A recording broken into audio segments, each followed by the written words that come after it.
বাঁধতে লেগেছি। আমার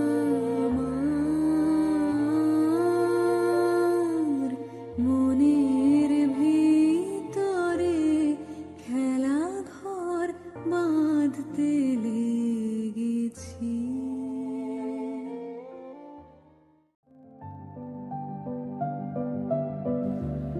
আমরা শিটংয়ের বিভিন্ন দর্শনীয় স্থানগুলি দেখে এবার চললাম মংপুতে। দেখব রবীন্দ্র স্মৃতি ভবন।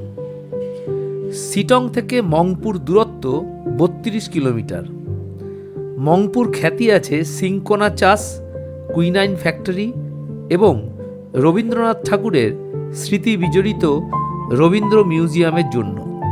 মংপু হল একটি খ্যাতিসম্পন্ন প্রাচীন ভ্রমণস্থান। দার্জিলিং জেলায় অবস্থিত প্রায় 4000 ফুট উচ্চতায় একটি শান্ত নিরিবিলি হিল স্টেশন হল এই মংপু।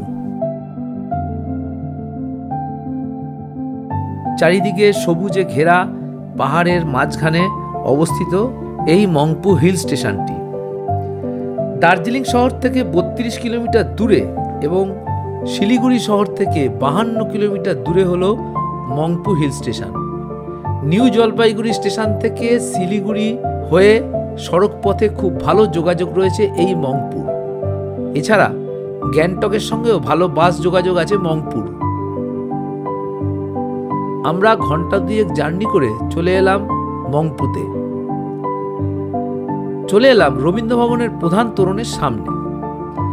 প্রধান ফটক পেরিয়ে আস্তে আস্তে এগিয়ে চললাম। বেশ প্রশস্ত এলাকা।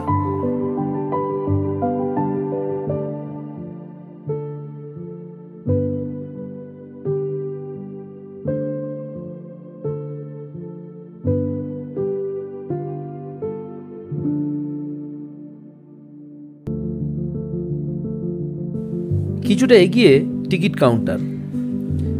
25 টাকার বিনিময়ে টিকিট কেটে দ্বিতীয় গেট দিয়ে প্রবেশ করলাম রবীন্দ্র মিউজিয়ামটি দেখবার জন্য।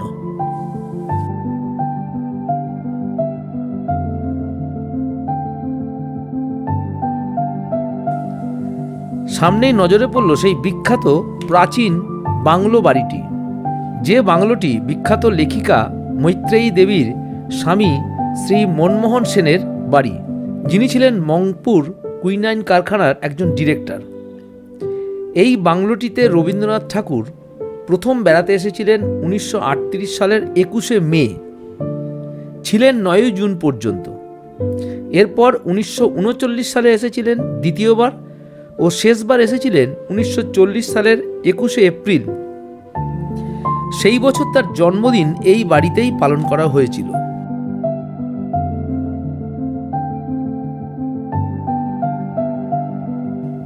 এটাই ছিল তার শেষ সফর এই মংপুর, কারণ এরপর তিনি অসুস্থ হয়ে পড়েন এবং কলকাতায় ফিরে যান। অসাধারণ প্রাকৃতিক পরিবেশ এই মংপু এলাকার। এই রবীন্দ্র ভবনের কাছে খুব শান্ত নিরিবিলি পরিবেশ। এই পরিবেশেই রবীন্দ্রনাথ এসে 4 বার ছিলেন এখানে এবং তার বিভিন্ন কাব্য সৃষ্টি করেছিলেন।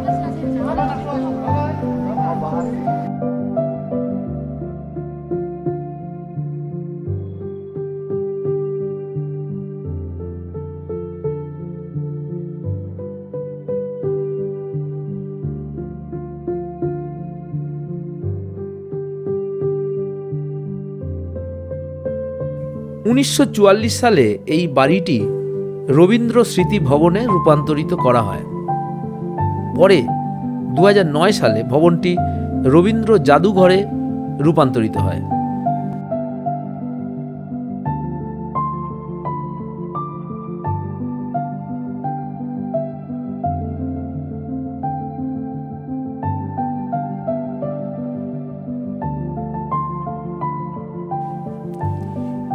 আমরা আস্তে আস্তে চলে এলাম রবীন্দ্র মিউজিয়ামের প্রবেশদ্বারের কাছে। চারিদিকে গাছগাছালি দিয়ে সুন্দরভাবে সাজানো। বাইরে জুতো খুলে আমরা আস্তে আস্তে মিউজিয়ামে প্রবেশ করলাম। এইবার ঘুরে ঘুরে দেখা যাক রবি ঠাকুরের সাহিত্য সৃষ্টির কিছু নিদর্শন। আপনারাও সেগুলো উপভোগ করুন।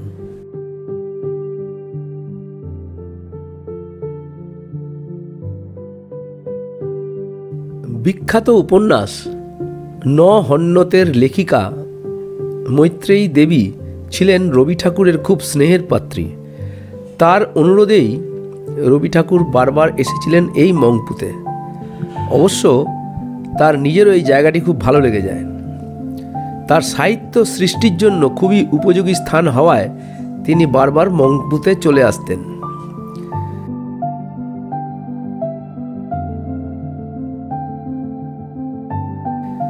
তিনি থাকতেন এই ঘরটিতে।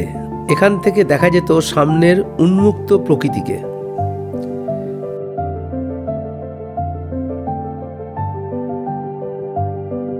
এগুলো ছিল তার ছবি আঁকবার রং। রবি ঠাকুর হোমিওপ্যাথি চিকিৎসায় খুব বিশ্বাসী ছিলেন। এই ঘরে রাখা থাকত বিভিন্ন হোমিওপ্যাথি ওষুধপত্র। তিনি নিজেও খেতেন, অন্যকেও খাওয়ার পরামর্শ দিতেন। এটা হলো বেডরুম। তিনি আসলে এই ঘরটাতেই শয়ন করতেন। খাট, বসার টেবিল এসবই তার পরিকল্পনা অনুযায়ী তৈরি হয়েছিল। এটি হলো বাথরুম। রবি ঠাকুর এই বাথরুমে স্নান করতেন।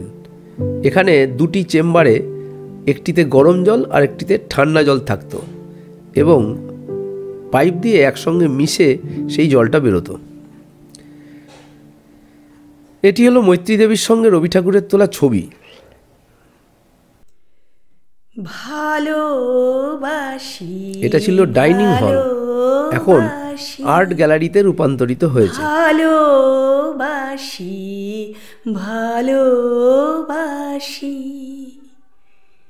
এই সুরে কাছে দূরে জলে স্থলে বাজায়, বাজায় বাঁশি, ভালোবাসি, ভালোবাসি। এগুলি হলো রবীন্দ্রনাথ ঠাকুরের নিজের হাতে আঁকা ছবি। এখানে তার নিজের ছবিও তিনি নিজে এঁকেছিলেন। ব্যথা বাজে আকাশে কার বুকের মাঝে, ব্যথা বাজে দিগন্তে কার কালো আঁখি, আঁখির জলে যায় ভাসি, ভালোবাসি, ভালোবাসি, ভালোবাসি। সেই সুরে এখানে তিনি বেশ কিছু কাব্যগ্রন্থ রচনা করেছিলেন, যেমন ছেলেবেলা, নবজাতক, শেষ কথা, সানাই, আকাশ প্রদীপ, মংপু, গিরিবাস প্রভৃতি।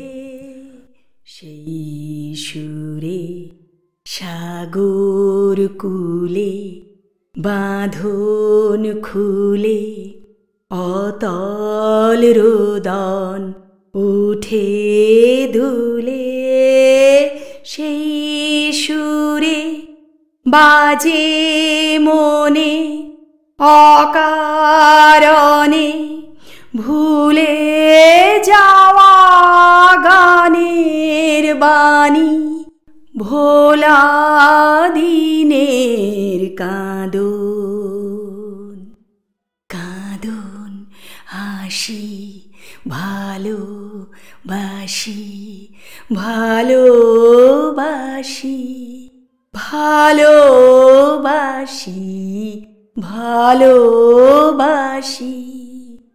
এই সুরে কাছে দূরে জলে স্থলে বাজায়, বাজায় বাঁশি, ভালোবাসি, ভালোবাসি, ভালোবাসি, ভালোবাসি।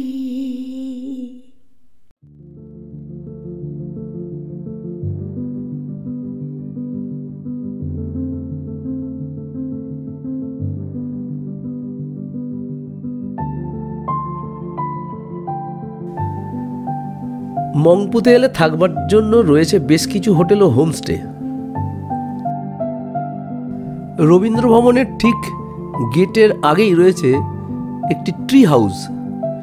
এই ট্রি হাউসটি বুকিংয়ের জন্য যোগাযোগ নাম্বার 9593841107 অথবা 7001215310।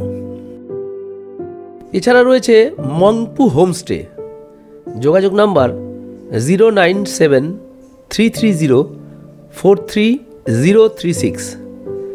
মংপু কল্পবৃক্ষ হোমস্টে 9831311606।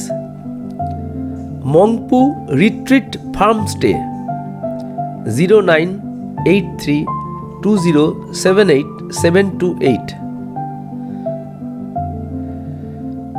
রবীন্দ্র ভবন ছাড়া মংপুতে দেখতে পাবেন Dichen Sherpa Choling monastery, Mungpoo orchid centre, Kalijhora waterfalls,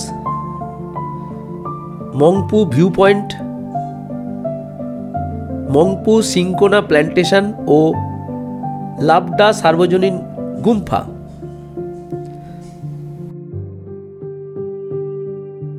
এতক্ষণ আপনারা মংপুর যে ভিডিওটি দেখলেন সেটি যদি ভালো লেগে থাকে তাহলে লাইক করবেন, শেয়ার করবেন। আমার চ্যানেলে যদি নতুন হয়ে থাকেন চ্যানেলটি সাবস্ক্রাইব করে পাশের বেল আইকনটা প্রেস করে দেবেন এরকমই ভালো ভালো ট্রাভেল ভিডিওর নোটিফিকেশান পাওয়ার জন্য। তো আজকের মতো এইখানেই শেষ করছি, আবার দেখা হবে অন্য দিন অন্য কোনো ট্রাভেল ভিডিও নিয়ে। ভালো থাকবেন, সুস্থ থাকবেন, আমার চ্যানেল দেখতে থাকুন। ধন্যবাদ।